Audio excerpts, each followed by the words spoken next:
Introduction. Hello children, let us take up for discussion a topic closely related to our daily life.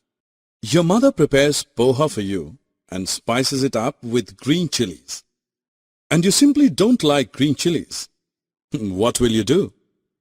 Obviously, you will carefully pick out every piece of chili before popping some poha into your mouth.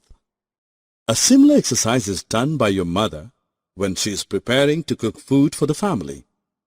You must have noticed her separating stones and other unwanted particles from rice, wheat and pulses before cooking them. Though some impurities and undesirable particles can be removed by hand picking, it may not always be the case. In many mixtures, components are not easily separable. In such cases, some other techniques of separation are used. We will discuss the different methods of separation of substances in this lesson.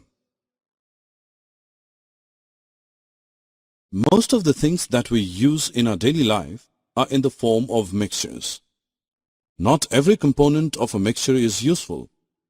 For example, some food preparations may contain a constituent that is not liked by us.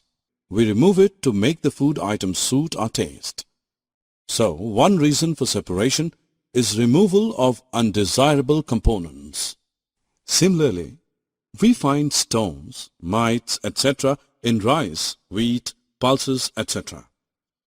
We remove them before cooking because they are harmful to our body.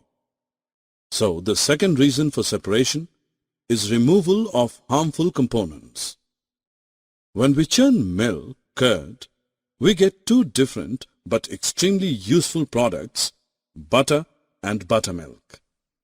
Thus, the third reason for separating the components of a mixture is to obtain pure and useful components. You sure would have some idea about the methods of separation. In fact, you would have used some of these methods in your day-to-day life. Let us list some methods commonly used to separate the components of a mixture. Hand picking, churning, threshing, winnowing, sieving. The basis for choosing a method of separation depends upon the physical properties of components. How does your mother separate small pieces of stones and other impurities from wheat, rice, and pulses? Yes, simply by picking them up by hand, one by one. The method of hand picking can be used for separating impurities that are easily visible to the naked eye and are present in small quantity in the form of dirt, husk, and stone. This is butter. Do you know how butter is made? When milk is stirred vigorously in a churn, butter is obtained. What liquid left behind is the tasty, nutritive buttermilk that is relished by many as a refreshing summer drink.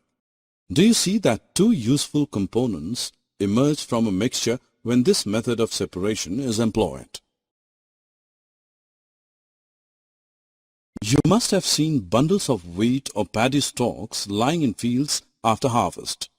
Have you pondered how a farmer separates the grains from these stalks?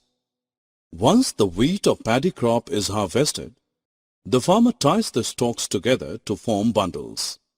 He then leaves the bundles to dry in the sun. Once the stalks are completely dried, the farmer beats them against a hard floor to free the grains.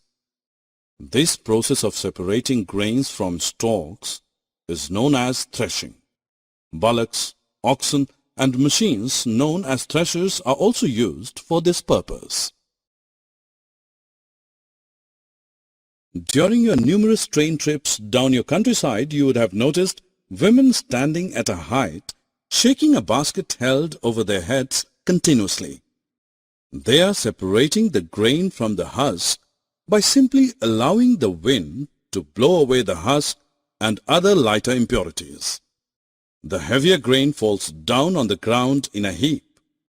This process of separating impurities from the grain by allowing a current of air to blow away the lighter impurities is known as winnowing.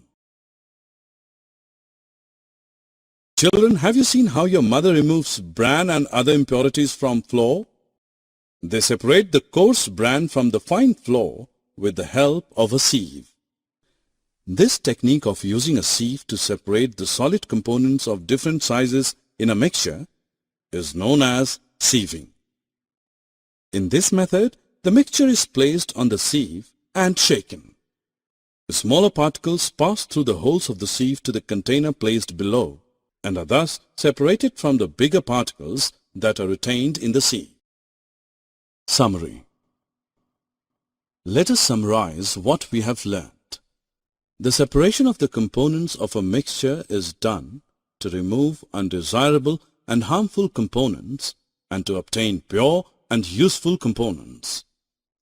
Some common methods of separation of the components of a mixture are hand picking, threshing, winnowing, and sieving.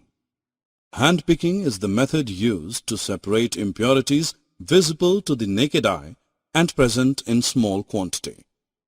Churning refers to the process of agitating or stirring milk or curd to make butter. Threshing is the process of separating grains from stalks. Winnowing is the method of separating the husk from grains by allowing air through the mixture. Sieving is the technique of using a sieve to separate solid particles of varying sizes.